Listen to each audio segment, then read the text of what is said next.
ബലാത്സംഗ ഗൂഢാലോചന കേസിൽ ബഹുമാനപ്പെട്ട കോടതി കുറ്റവിമുക്തനാക്കിയിട്ടുള്ള നടൻ ദിലീപ് മുഖ്യ കഥാപാത്രമായും സൂപ്പർതാരം മോഹൻലാൽ അതിഥി വേഷത്തിലും എത്തിയിട്ടുള്ള സിനിമയാണല്ലോ ബബ്ബബ്ബ. റിലീസ് ചെയ്ത ദിവസം തന്നെ ഈ പോങ്ങൻ ആ സിനിമ കണ്ടിരുന്നു. എന്നാൽ ആസ്വദിച്ച് സംസാരിക്കാൻ സാധിക്കാത്ത നിലയിൽ ആരോഗ്യ സാഹചര്യം മാറിപ്പോയതിനാൽ അതിനെപ്പറ്റി എനിക്കൊന്നും തന്നെ ഇവിടെ വന്ന് പറയാൻ സാധിച്ചില്ല. വളരെ അപ്രതീക്ഷിതമായി ഉണ്ടായിട്ടുള്ള അവശതയും ക്ഷീണവും കാരണം മാനസികമായി ഞാൻ ആകെ തളർന്നുപോയി എന്ന് പറഞ്ഞു കഴിഞ്ഞാൽ ദിലീപിന്റെ സിനിമയാണ് എന്നെ അവശനും ക്ഷീണിതനുമാക്കിയതെന്ന് ആരും കരുതരുത്. അല്ലെങ്കിൽ ആ സിനിമ എന്റെ മനോനില തെറ്റിച്ചു എന്ന് ആരും മനസ്സിലാക്കുകയോ ആരോപിക്കുകയോ ചെയ്യരുത്. വളരെ നല്ല നിലയിൽ മാത്രമേ ആ സിനിമ എന്നെ ബാധിച്ചിട്ടുള്ളൂ. എന്റെ അനാരോഗ്യത്തിൽ ആ സിനിമയ്ക്ക് യാതൊരു പങ്കുമില്ല എന്നാണ് ഞാൻ പറഞ്ഞതിന്റെ സാരം. ഇനി എന്തുകൊണ്ട് ഞാൻ ബബ്ബബ്ബ കണ്ടു, എന്തുകൊണ്ട് സമൂഹം ബബ്ബബ്ബ കാണണം, ഈ രണ്ട് കാര്യങ്ങളെ പറ്റിയാണ് പ്രധാനമായും ഞാൻ ഇന്ന് പറയുന്നത്. എന്തുകൊണ്ട് ഞാൻ ബബ്ബബ്ബ കണ്ടു? തീർച്ചയായിട്ടും ഞാനൊരു കടുത്ത സിനിമാ പ്രേമിയാണ് എന്ന് കരുതി എല്ലാ സിനിമകളും ഞാൻ കാണാറില്ല. അതുപോലെ തന്നെ കണ്ട സിനിമകളെ കുറിച്ച് ഞാൻ ഇവിടെ പറയാറുമില്ല. കഴിഞ്ഞ ഡിസംബർ 6, 7 തീയതികളിൽ മലയാള മാപ്രകൾ നടത്തിയിട്ടുള്ള കുറ്റവിചാരണയും അതുപോലെ ചാനൽ ജഡ്ജിമാരുടെ ആ വിധി, അതും അവരുടെ വിചാരണയും വിധിയും ഒക്കെ കണ്ടപ്പോൾ ഈ സിനിമ കാണുന്നതിനെ പറ്റി ഞാൻ വളരെ ഗൗരവത്തോടെ ആലോചിക്കുകയുണ്ടായിട്ടുള്ളൂ. ഉറപ്പിച്ചില്ല. എന്നാൽ 8-ാം തീയതി കോടതി വിധി വന്നതിന് ശേഷമാണ് ഈ സിനിമ കാണുമെന്ന് പറയുന്ന തീരുമാനം, അല്ലെങ്കിൽ ആ ആഗ്രഹം, ആലോചന, അത് ഞാൻ അങ്ങോട്ടേക്ക് ഉറപ്പിക്കുന്നത്. ഇത് കണ്ടിരിക്കും ആദ്യ ദിവസം തന്നെ എന്ന് പറയുന്ന ഒരു തീരുമാനം, അതൊരു ഉറപ്പായി ഞാൻ അങ്ങോട്ടേക്ക് മനസ്സിൽ സൂക്ഷിച്ചത് 8-ാം തീയതിയാണ്. അതിന് കാരണം ദിലീപോ മോഹൻലാലോ ഒന്നുമല്ല. സത്യത്തിൽ ബഹുമാനപ്പെട്ട കോടതി വിധിയോടുള്ള പ്രബുദ്ധ കേരളീയരുടെ പ്രതികരണങ്ങളാണ് സിനിമ കാണാനുള്ള എന്റെ തീരുമാനത്തെ സ്വാധീനിച്ചത്. അതാണ് വാസ്തവം. ദിലീപിനെ വെറുമൊരു നടനായോ അതല്ലെങ്കിൽ ഈ ബബ്ബബ്ബ എന്ന് പറയുന്ന സിനിമയെ കേവലം ഒരു ചലച്ചിത്രമായോ അല്ല ഞാൻ മനസ്സിലാക്കിയത്. അങ്ങനെ കാണാൻ ഞാൻ ആഗ്രഹിക്കുന്നില്ല. അതായത് തങ്ങൾക്ക് ഉണ്ട് എന്ന് പറയുന്ന അല്ലെങ്കിൽ കേരളീയർ അവകാശപ്പെടുന്ന പ്രബുദ്ധതയുടെ മാറ്റും പുരോഗമന ബുദ്ധിയുടെ മികവും പരിഷ്കൃത ബോധത്തിന്റെ തികവും ഒക്കെ പരിശോധിക്കാനുള്ള ഉരകല്ലായിട്ടാണ് ദിലീപിനെയും അദ്ദേഹത്തിന്റെ ഈ സിനിമയെയും ഞാൻ കണ്ടത്.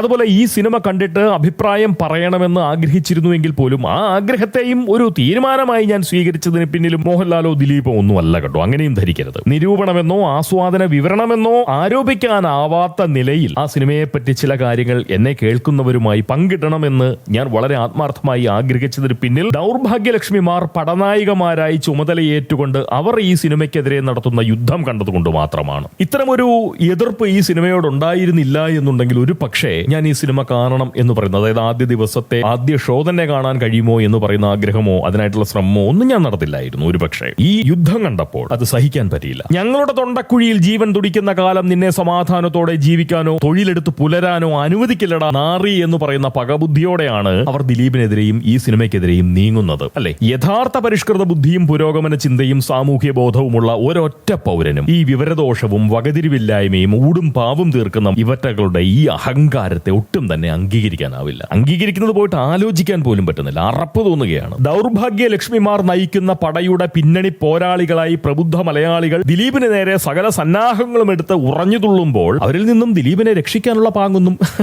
ഈ പോങ്ങനില്ല. അതിനു മാത്രമുള്ള സാമർഥ്യമോ അതിനു മാത്രമുള്ള സ്വാധീനശേഷി ഒന്നും പോങ്ങന്റെ സംസാരത്തിനില്ല. എങ്കിലും ഈ വിഷയത്തിൽ ഞാൻ ഇങ്ങനെ കിടന്ന് കുരച്ചിരുന്നു എന്ന് പറയുന്ന ഒരു ബോധ്യം എന്റെ ഉള്ളിലുണ്ടാവുന്നത് ഭാവിയിൽ എന്റെ ജീവിതത്തെ സമാധാന സുന്ദരമായി കൊണ്ടു നടക്കാൻ ഉപകരിക്കും എന്നുള്ള ഒരു ബോധ്യത്തിൽ നിന്നാണ് ഞാൻ ഈ കുരച്ചുകൊണ്ടിരിക്കുന്നത്. കോടതി കുറ്റവിമുക്തനാക്കിയിട്ടുള്ള ഒരു മനുഷ്യനെ പിന്നെയും കുറ്റക്കാരനെന്ന് ആരോപിച്ചുകൊണ്ട് പ്രബുദ്ധർ വേട്ടയാടുന്നത് കാണുമ്പോൾ പ്രബുദ്ധരുടെ പ്രാകൃത ബുദ്ധിയെ കൂവി വിളിക്കേണ്ടത് ഈ മുത്തുപോങ്ങന്റെ കടമയാണ് എന്ന് പറയുന്ന ഒരു ചിന്തയും ബോധ്യവും ആലോചനയും ഒക്കെ ഞാൻ കൊണ്ടു നടക്കുന്നുണ്ട്. അങ്ങനെ ഒരു വിശ്വാസം എന്റെ ഉള്ളിലുണ്ട്. നീതിബോധത്തോടെയും ന്യായബുദ്ധിയോടെയും സത്യചിന്തയോടെയും ഒരു പോങ്ങൻ പ്രബുദ്ധ കേരളത്തെ നോക്കി നടത്തുന്ന ഒരു പ്രതിഷേധ കൂവൽ മാത്രമാണ് ഈ പ്രതികരണ സംസാരം. അതിനെ അങ്ങനെ മാത്രം കണ്ടാൽ മതി. ഈ സംസാരത്തെ അങ്ങനെ മാത്രം കണ്ടാൽ മതി.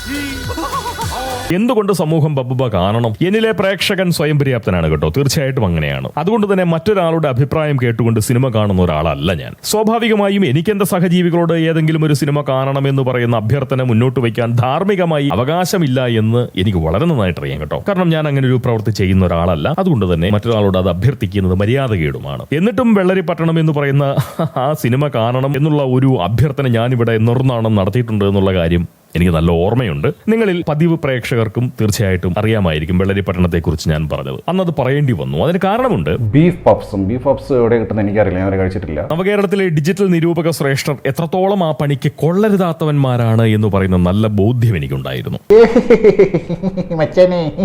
ആ ബോധ്യം എനിക്കുണ്ടാക്കി തന്നത് പുരാതന കേരളമായിരുന്നു കേട്ടോ. കൃത്യമായി പറഞ്ഞാൽ സൂക്ഷം 100 കൊല്ലങ്ങൾക്ക് മുൻപ്, അതായത് 1925 നവജാത ശിശുവിന്റെ രൂപത്തിൽ ഒരു ഹാസ്യ സാഹിത്യകാരൻ പാലക്കാട് ജനിച്ചത് ഹാസ്യ സാഹിത്യകാരനായിട്ടാണെങ്കിലും ഹാസ്യ സാഹിത്യകാരനായി മാത്രം വളരാൻ ആ ശിശു തീരുമാനിച്ചില്ല. അദ്ദേഹം കവിയായും പത്രക്കാരനായും ഒക്കെ വളർന്ന് വലിയൊരു ചലച്ചിത്ര നിരൂപകനായിട്ടാണ് മരിച്ചത്. പാലക്കാട് ജനിച്ച് 2007 കോഴിക്കോട് വെച്ച് മരിക്കുമ്പോഴേക്കും ആ മനുഷ്യൻ കേരളം കണ്ട ഏറ്റവും വലിയ ചലച്ചിത്ര നിരൂപകനായി മാറിയിരുന്നു. മാതൃഭൂമി ആഴ്ചപ്പതിപ്പിലെ ചിത്രശാല എന്ന പങ്ക്തിയിലൂടെ മലയാള ചലച്ചിത്ര പ്രവർത്തകരെ മാത്രമല്ല മലയാള സിനിമാ പ്രേക്ഷകരെയും അദ്ദേഹം ചലച്ചിത്രകല പഠിപ്പിച്ചു. ഏതാണ്ട് 2500ഓളം സിനിമകൾ കണ്ട് നിരൂപിച്ചിട്ടുള്ള മഹാനായ ആ ചലച്ചിത്ര പണ്ഡിതൻ എഴുതിയ ചലച്ചിത്രാസ്വാദനം എങ്ങനെ എന്ന് പറയുന്ന പുസ്തകത്തിന് മികച്ച ചലച്ചിത്ര ഗ്രന്ഥത്തിനുള്ള പുരസ്കാരം 1988 ലഭിച്ചിട്ടുണ്ട്. അതോ 87 അത് ലഭിച്ചിട്ടുണ്ട്. പാലക്കാട് ജനിച്ച് കോഴിക്കോടനായി മരിച്ച ആ ചലച്ചിത്ര പണ്ഡിതന്റെ സൃഷ്ടികൾ വായിച്ചു പഠിക്കാനുള്ള അവസരം പാലായിൽ ജനിച്ച് പോങ്ങുമൂടനായി ജീവിക്കുന്ന എനിക്കും ലഭിച്ചിട്ടുണ്ട്. അതുകൊണ്ട് തന്നെ കോഴിക്കോടൻ മരിച്ചതിന്റെ ധൈര്യത്തിൽ ഗൂഗിളാനന്തര കേരളത്തിൽ നിരൂപണ കഥാപ്രസംഗം നടത്തുന്ന കോക്കുണ്ണികളുടെ നിലവാരം എന്താണെന്ന് മനസ്സിലാക്കാനുള്ള സൈദ്ധാന്തിക ത്രാണി അത് തീർച്ചയായിട്ടും പോങ്ങന്റെ തലമുറയ്ക്ക് പുരാതന കേരളം നൽകിയിട്ടുണ്ട്. അത് പുരാതന കേരളം നൽകിയതാണ്. KP സുനന്ദ. സുനന്ദന്റെ സ്പെല്ലിംഗ് എന്നെ തെറ്റിച്ചാണ് എഴുതിയിരിക്കുന്നത്. എന്തായാലും നവഹരിത കേരളം ആസ്ഥാന നിരൂപക ശ്രേഷ്ഠരായി ആഘോഷിക്കുന്ന കോക്കുണ്ണികൾ ഒറ്റക്കെട്ടായി വെള്ളരിപ്പട്ടണം എന്ന് പറയുന്ന സിനിമയെ വധിക്കുന്നത് കണ്ടപ്പോൾ ആ സിനിമയെ കാണാതെ വിടുന്നത് ബുദ്ധിയല്ല എന്ന് പറയുന്ന ഒരു തോന്നൽ എന്റെ ഉള്ളിലുണ്ടായി. അയ്യോ, ഇത് കണ്ടിട്ട് ഇറങ്ങി ഓടാനാ തോന്നിയത്. ഞാൻ കണ്ടപ്പോൾ ഒരു കാര്യം എനിക്ക് മനസ്സിലായി. നവകേരളത്തിലെ ആധുനിക നിരൂപക ശ്രേഷ്ഠരായിട്ടുള്ള ആ കോക്കുണ്ണികൾക്ക് എന്താണ് വെള്ളരിപ്പട്ടണം പറയുന്നതെന്ന് പിടികിട്ടിയിട്ടേയില്ല. ഒട്ടും തന്നെ പിടികിട്ടിയിട്ടില്ല. അല്ലെങ്കിൽ കണ്ണുകൊണ്ടായിരിക്കില്ല, മറ്റേതോ അവയവം വെച്ചാവും കോക്കുണ്ണികൾ സിനിമകളെ ദർശിക്കുന്നതെന്ന് വരെ എനിക്ക് തോന്നി. കോക്കുണ്ണികളിലെ മൂത്ത കോക്ക് അവന്റെ നിരൂപണ കഥാപ്രസംഗം തുടങ്ങുന്നത് തന്നെ വലിയൊരു തെറ്റിലാണ്. അതിന്റെ എഴുത്തുകാരന്റെ പേര് തെറ്റിച്ചു. റൈറ്റർ ഒരാളോടെ ഉണ്ട്, സതീഷ് കൃഷ്ണയല്ല, ശരത് കൃഷ്ണയായിരുന്നു. അവിടം മുതൽ തെറ്റാണ്. കഴിവില്ലേ, പണി പാടിയില്ലേ. സന്ദേശം എന്ന് പറയുന്ന സിനിമയുമായി വെള്ളരിപ്പട്ടണത്തെ താരതമ്യം ചെയ്ത് ഗുണനിലവാര പരിശോധന നടത്തിയ പോഴന്മാർ വരെ അക്കൂട്ടത്തിൽ ഉണ്ടായിരുന്നു എന്ന് ഓർക്കണം.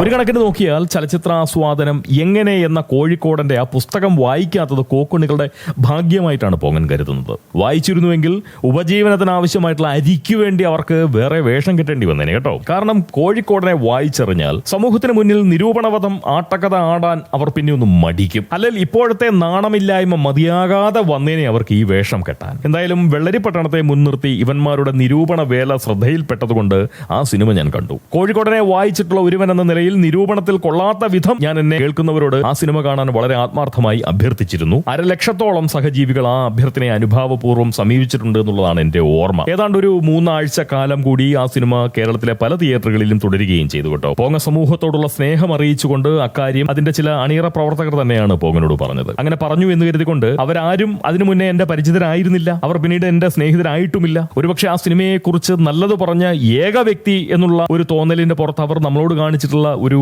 മര്യാദയായിരിക്കും ആ തുറന്നു പറച്ചിൽ. അതെന്തായാലും എനിക്ക് ശരി എന്ന് തോന്നുന്ന കാര്യങ്ങളല്ലാതെ ഒരാളുടെയും സ്വാധീനത്തിന്റെ പേരിൽ എന്റെ പ്രേക്ഷകർക്ക് മുന്നിൽ ഞാൻ ഒന്നും തന്നെ ഇതുവരെ അവതരിപ്പിച്ചിട്ടില്ല എന്നാണ് പറഞ്ഞു വന്നതിന്റെ ചുരുക്കം. എന്തായാലും ഈ നിരൂപക ശ്രേഷ്ഠർ വെള്ളരിപ്പട്ടണത്തെ ഏത് നിലയിൽ കൊന്നോ അതിനേക്കാൾ എത്രയോ ആവേശഭരിതരായിട്ടാണ് ഈ ബബ്ബ എന്ന് പറയുന്ന സിനിമയ്ക്കെതിരെ അവർ നീങ്ങിയിരിക്കുന്നത്. അവർക്ക് നല്ല സ്വാധീന ശേഷിയുണ്ട്. അവർ പറയുന്നത് കേട്ടുകൊണ്ട് സിനിമ കാണാൻ പോകുന്ന കുട്ടികൾ ധാരാളമുണ്ട്. അവരുടെയൊക്കെ വീഡിയോകൾക്ക് ലക്ഷക്കണക്കിന് കാഴ്ചകളാണ് കിട്ടുന്നത്. അതിലൊരു നല്ല ശതമാനം ആളുകളും തീർച്ചയായിട്ടും അവരാൽ സ്വാധീനിക്കപ്പെടും. തിയേറ്ററിൽ നിന്ന് അകന്നു നിൽക്കാനുള്ള സാധ്യത വളരെ കൂടുതലാണ്. അത്രയും തരം താണ ബുദ്ധിയുമായിട്ടാണ് നമ്മുടെ ഇന്നത്തെ കാലത്തെ കുട്ടികൾ കഴിയുന്നതെന്ന് ആലോചിക്കണം. സ്വന്തം നിലയിൽ ഒരു സിനിമ കാണാനുള്ള പ്രാപ്തി പോലും അവർക്കില്ല. മറ്റൊരാൾ പറയുന്നത് കേട്ടുകൊണ്ട് അവരുടെ അഭിപ്രായത്തിനനുസരിച്ചിട്ടാണ് സിനിമ കാണണോ വേണ്ടയോ എന്ന് പറയുന്ന തീരുമാനം പോലും പുതിയ ആളുകൾ എടുക്കുന്നതെന്ന് പറയുന്നത് കഷ്ടമാണ്. എന്തായാലും വെള്ളരിപ്പട്ടണം കാണണം എന്ന് പറഞ്ഞതുപോലെ ബബ്ബ കാണാൻ ഞാൻ ആരോടും പറയില്ല. അതിന് തക്കതായ കാരണമുണ്ട്. നോ ലോജിക് ഒൺലി മാഡ്നസ് എന്നതാണ് ഈ സിനിമയുടെ പരസ്യവാചകം തന്നെ. No logic only madness. മലയാളികളിൽ മഹാഭൂരിപക്ഷവും പ്രബുദ്ധരായതിനാൽ ലോജിക് ഇല്ലാത്ത ഒരു ഭ്രാന്തൻ പടം